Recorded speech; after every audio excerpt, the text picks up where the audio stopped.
algumas décadas, era impensável que casais com problemas de infertilidade pudessem um dia ter filhos.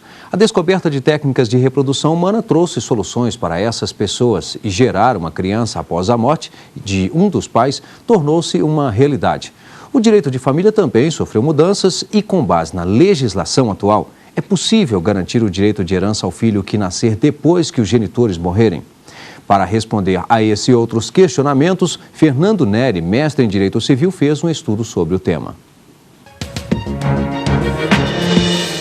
O consentimento informado dos pais e o princípio da igualdade entre os filhos na reprodução póstuma. Dissertação de mestrado apresentada na Pontifícia Universidade Católica de São Paulo para obtenção do título de mestre em Direito na área de concentração de Direito Civil. Autor, Fernando Neri. E estão aqui para debater o trabalho Natan Monsores, professor, doutor em Bioética e Saúde Pública, e Frederico Viegas, professor titular de Direito Privado da Universidade de Brasília, UNB. Agradeço a presença dos senhores, obrigado por aceitar o convite da TV Justiça para participar do Academia de hoje e vamos conferir um resumo sobre esse trabalho. O objetivo da pesquisa foi o de verificar se o filho póstumo possui o direito a um tratamento igualitário. Para fundamentar o estudo, o autor recorreu, entre outras fontes, à história e filosofia. Também examinou a bioética, o biodireito, o direito de família e as decisões dos tribunais. Eu gostaria já que o senhor começasse dizendo qual a metodologia e também as dificuldades enfrentadas para desenvolver o seu estudo. A metodologia que utilizei foi a pesquisa bibliográfica. Também fizemos uso de pouco de filosofia, recorremos a alguns princípios também da bioética, trilhamos no caminho de examinar a jurisprudência e tentar coletar dados também da legislação alienígena, porque em relação à reprodução póstuma, a nossa legislação é muito tímida, não existe muita coisa, e esta também foi a minha maior dificuldade, porque nós aqui estamos pautados em torno de resoluções do Conselho Federal de Medicina. Bom, vamos conferir agora parte da bibliografia utilizada neste estudo.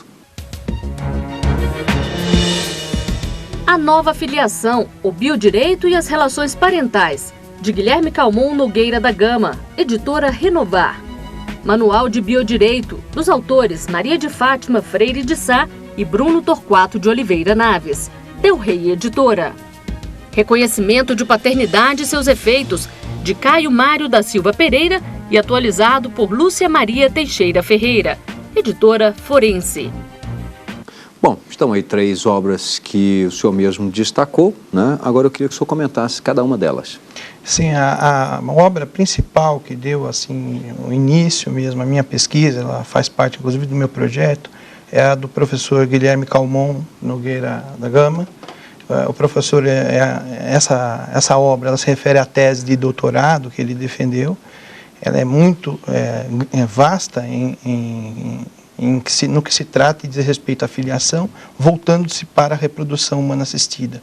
Então, ela teve essa contribuição especificamente sobre esses novos tipos de filiações, né? Novas filiações.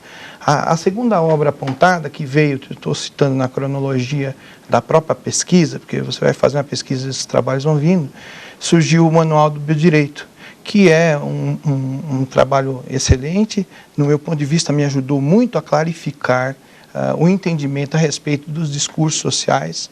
Entre os discursos sociais, a questão do discurso do direito, né, do discurso jurídico e o discurso médico, e me incitou a ir procurar entender o consentimento informado. Essa obra, então, o Manual do Biodireito. E, por último, aí, encerrando, do professor Caio Mário, obra também de grande valia, porque ela me auxiliou a trazer o final, o desfecho da conclusão do meu trabalho. Eu me pautei nela. Ela me trouxe elementos que me possibilitaram ver a diferença entre o tratamento dos filhos, né, na evolução histórica. Bom, vamos falar então. Gostaria que o senhor que nos trouxesse mais sobre o seu trabalho. Então, a ideia desse trabalho surgiu a partir da indagação que se fazia a respeito da possibilidade de um tratamento igualitário. A Constituição Federal, o ECA, o próprio Código Civil, diz que não pode haver tratamento desigual entre os filhos.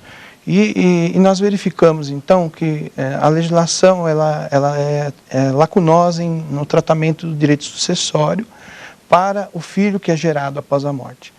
Então, nós procuramos, iniciando o trabalho, falando sobre a bioética, essa divisão dos discursos, identificamos no início do trabalho, eu pensava em fazer aí um cotejo.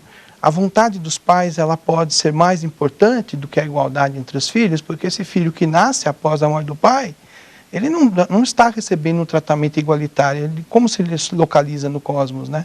Então, foi a partir daí que eu fui entender depois, né, através dos estudos, que a medicina já tem um documento, um termo, que é esse termo de consentimento informado, que aqui no Brasil é livre e esclarecido, né? E esse documento é também um negócio jurídico e poderia talvez emprestar valor ao direito para resguardar os interesses deste filho gerado após a morte. Então, no decorrer do estudo, nós procuramos apresentar aí a evolução histórica do direito em relação à família. O ponto principal do meu trabalho, eu penso, foi identificar aí a diferença da intenção de procriar, que se isolou a partir da década de 60 com a possibilidade dos anticonceptivos. Então, se isola, não se tem mais aquela ideia de que a relação, obrigatoriamente, ela vai gerar. Então, em 60, a descoberta do anticonceptivo muito importante, e em 1970, outra grande e importante descoberta científica, a possibilidade da reprodução sem a existência do sexo. Então, essas duas coisas, elas separaram, do ponto de vista do trabalho, chegou a essa conclusão, no mundo jurídico, elas separam aquela ideia que se tinha de filho. E isso afeta todo o arcabouço, né? O princípio da presunção de paternidade que existe no nosso código hoje, ele ainda herda um ranço da época, lá de Napoleão. Ele vem trazendo a pauta dele, é totalmente voltada para um mecanismo biológico.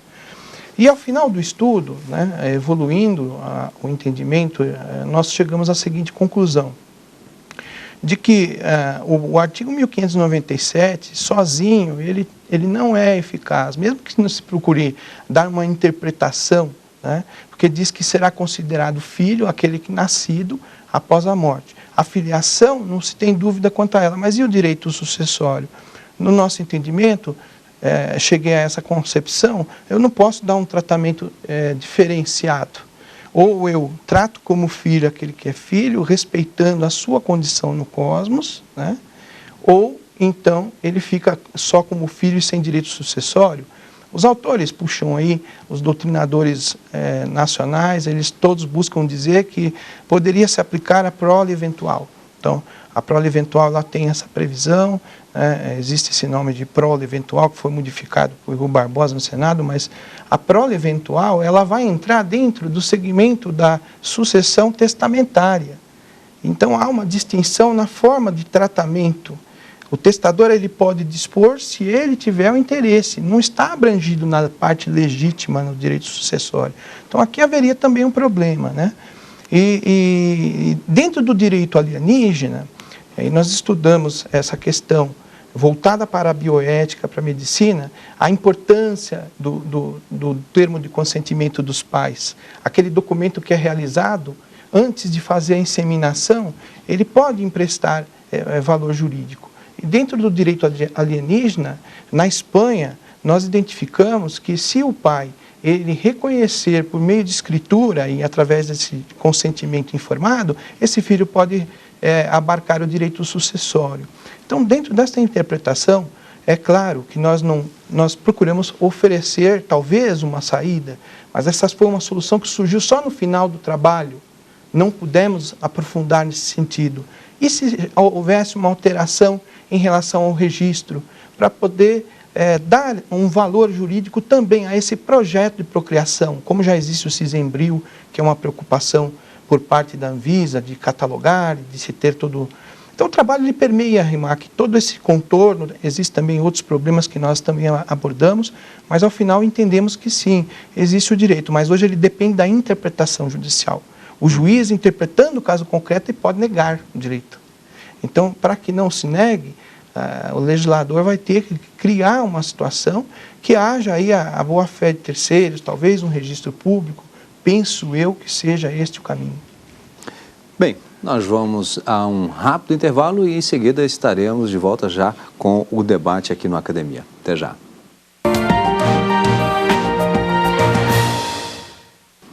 Estamos de volta com o Academia hoje, debatendo a dissertação de mestrado de Fernando Neri, o consentimento informado dos pais e o princípio da igualdade entre os filhos na reprodução póstuma. Bom, antes de iniciarmos aqui o nosso debate, vamos conhecer algumas teses e dissertações que estão disponíveis no mercado editorial. Ativismo judicial e políticas públicas. Autor Marco Aurélio Romagnoli Tavares. Editora SAF. Adoção nas relações homoparentais. Autor Aimbere Francisco Torres. Editora Atlas. Margens do direito. A nova fundamentação do direito das minorias. Autor Fernando de Brito Alves. Núria Fabes, editora. Bem, vamos então começar o nosso debate. Eu gostaria de já contar com a participação do professor Natan Monsor, está aí voltado à bioética, um assunto que está bem entrelaçado, né? Tá certo, eu agradeço, né, pelo convite de estar aqui com vocês. Esse é um tema árido, é um tema difícil, a gente sabe que a ciência avança e a nossa legislação não consegue acompanhar. A nossa moralidade tem que avançar também para dar conta dessas novidades que as biotecnologias nos apresentam. E isso é um problema muito sério, é um problema que a gente vai enfrentar no Brasil. Diversas nações têm enfrentado, como foi mostrado no próprio trabalho, com uma revisão da legislação internacional também. Mas a gente tem que começar a pensar essas questões de um modo muito pontual aqui no Brasil. Eu não sei se a solução, de fato, seria estabelecer leis, porque a gente sabe que essas técnicas, o tempo inteiro, elas mudam, novidades aparecem. Então, a gente estabelecer legislação que preceda o avanço da ciência é algo muito complicado.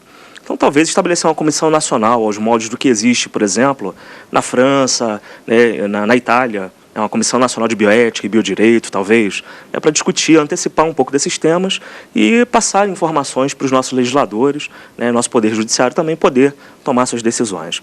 Mas eu não vou me alongar muito, eu queria fazer uma pergunta, tendo em vista aqui o ordenamento jurídico brasileiro. Se houver um pleito, por exemplo, a respeito desses gametas armazenados em bancos, a gente sabe que tem que haver um consentimento prévio. Mas se houver, por exemplo, uma outra mulher que apareça com filhos desse mesmo homem que depositou espermatozoides num banco de tecidos germinais, e ela também buscar esse direito na justiça para utilizar esses gametas para gerar um filho. A gente sabe aí que tem uma questão de princípio de igual consideração de interesses, que foi bem abordado no trabalho. Mas eu acho que, no final das contas, quem não é pensado aí na história é o filho. O filho é sempre esse nascitura, ele é sempre deixado em segundo plano em função dos nossos interesses egóicos. Mas eu queria ouvir um pouquinho da questão da legislação nesses casos. Essa é uma pergunta muito difícil. Agradeço muito a sua pergunta, porque nos vai fazer refletir. Eu vou te dar um ponto de vista do que eu pesquisei, de acordo com aquilo que eu acho que posso me sintonizar. Veja bem, não há nenhum tipo de parâmetro para se fazer qualquer espécie de analogia nesse sentido. Não existe. O que nós temos agora, no momento, são situações que estão eclodindo uma após a outra e estão colocando em xeque não apenas os tribunais, mas o próprio Conselho Federal de Medicina. Nós tivemos agora uma resolução, a 2013, essa eu não esqueço, é difícil de esquecer, onde eles modificaram as regras da reprodução. As mães, por exemplo, com mais de 50 anos não pode. Já está ferindo, do meu ponto de vista, o princípio da igualdade. Só por aí já se fere. Essa hipótese que o senhor colocou, outra pleiteia, ela vai ter que demonstrar o quê? A intenção. Porque quando se busca pleitear a fecundação, o que os magistrados, o que o Poder Judiciário interessa saber é qual é a motivação. Há algum documento expresso do falecido, daquele que deixou o material em depósito, autorizando? Ou, no mínimo, um depoimento dizendo que havia interesse dele de que essa pessoa viesse a ter esse filho? Então, o que eles vão perquirir hoje, o que nós temos é isto, e nada mais além disto. Ainda há muitos doutrinadores, juristas, que acham que é exagero dizer que se pode basear em prova testemunhal. Mas Existem juízes decidindo desta forma. Tá? É complicado. Eu não sei como seria a resposta, deveria ter que se analisar aí o caso concreto. É uma pergunta bem complicada. Professor Frederico Viegas. Bom, Fernando, em primeiro lugar, você está trazendo um tema que é realmente uma preocupação da atualidade. Na academia se pensa muito isso, tá? Mas eu vou te revelar que eu tenho uma certa resistência, tá? Porque eu não vou, tá? Por exemplo, você está preocupado com o registro, que é um efeito, uma consequência. Eu vou a um ponto inicial, que é a manifestação da vontade. Tá? Acho que o problema reside na manifestação da vontade. Qual é o elemento de prova daquela manifestação da vontade, no sentido da possibilidade de você utilizar o material genético pós-mortem? Tá? Você mesmo colocou aqui a prova testemunhal, a prova documental. Tá? Será que isto é o bastante para que você possa dizer, não, efetivamente, essa pessoa, tá, ela quis possibilitar que tivesse um filho pós-mortem? Tá? Eu faço, por exemplo, analogia com o testamento. Qualquer vício num testamento invalida o testamento. Tá? Então, quer dizer, aí, tá, o professor vai me desculpar, que está sendo formalista, tá, dentro da nossa própria, as nossas divergências dentro da nossa universidade, tá, sendo formalista, acho que a lei deve definir, esta é a prova. Tá? E aí, se a pessoa realmente quiser, então ele busca qual é a prova. Tá? Porque a consequência, o que vai fazer, se ele vai herdar, se ele não vai herdar, se ele só vai ter direito ao nome ou à filiação, isso é uma coisa que, no meu ponto de vista, só menos. Porque ou você protege a infância, ou você protege o patrimônio. E acho que nós estamos aqui para proteger a pessoa e não o patrimônio. O patrimônio é a consequência, é o direito ao nome, direito à família, direito à formação e até mesmo porque eu posso querer gerar um filho sem ter patrimônio nenhum. Tá? A consequência não é hereditária no sentido patrimonial, a consequência pode ser hereditária em relação a valores, a inserção social, que são valores muito superiores ao que a gente pode ter, tá, numa mera formalidade patrimonial. Então, acho que a nossa maior preocupação, do meu ponto de vista, é que nós possamos definir qual é a forma da manifestação da vontade. Então, queria saber de você, se você concorda comigo, se você discorda, tá? Se concorda por quê, se discorda por quê. Eu concordo com o professor plenamente, porque o que não existe é um meio de se garantir o resguardo desta intenção. O que os juízes procuram? A intenção. Existe documento? Tem prova de que ele tinha intenção de gerar esse filho? Primeiro isto. O foco, em regra, tem sido sempre sobre o direito sucessório, porque é, de fato, uma peça faltante, mas não é a essência. A essência é o ser pré-pessoa, que Habermas fala no seu trabalho, e eu puxo aqui o gancho, pedindo licença. Ele fala que é necessário que haja uma garantia desse estágio pré-pessoa. Habermas diz, nem tudo é dignidade da pessoa humana, nem tudo é pessoa que mereça proteção, mas existe algo além da pessoa que merece a atenção também, a atenção da ética, né? Quem ouve falar pensa, então você defende o embrião. O embrião ele só tem algum valor se houver a intenção dos pais direcionada a esse embrião. Eu cheguei a esta conclusão. O senhor vê como eu concordo com a explanação do professor Frederico. Como seria, talvez, um caminho? Eu digo talvez, porque me forçaria um trabalho de doutorado, certamente, para descobrir se o registro também poderia trazer esse valor. E por quê? Porque ele afeta o lado patrimonial, ele protege a terceiros, mas principalmente ele dá origem para a própria pessoa. E aquele indivíduo, quando ele começa a crescer, a primeira coisa que ele faz, de onde que eu vim? Ah, você é igual ao seu irmão. Não, eu nasci do laboratório. Eu não vi meu pai. Meu irmão viu meu pai, ele me conta como era, eu nunca sentei no colo dele. Quem sou eu? De onde eu vim? Se tiver um documento que comprove que o pai desejou aquele filho, como ocorre nas situações em que as pessoas vão fazer a doação e morrem por doença degenerativa. Eu li um caso que eu tive a oportunidade de estudar durante a pesquisa, que o juiz falava isso. Esse filho foi desejado, esse filho foi querido, esse filho, ele só não existirá se nós negarmos. Não tem como negar a existência desse filho. Então, do ponto de vista do nosso trabalho, o que eu entendi foi isso, a necessidade de se comprovar a intenção.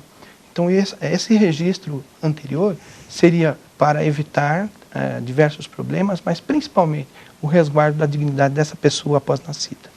Bem, nós tivemos aqui a satisfação de conhecer hoje o trabalho do professor Fernando Nery. Parabéns, Fernando, é um tema que realmente é bastante interessante. Agradecer a presença aqui do professor Nathan Monsores e também do professor Frederico Viegas. Muito obrigado, professor, também pela presença. Lembro que você pode participar do programa Academia. Para isso é fácil, basta enviar a sua tese ou a sua dissertação por meio do endereço eletrônico academia@stf.jus.br. Também é possível rever este programa em nosso site www.tvjustiça.jus.br. Obrigado e até o próximo programa.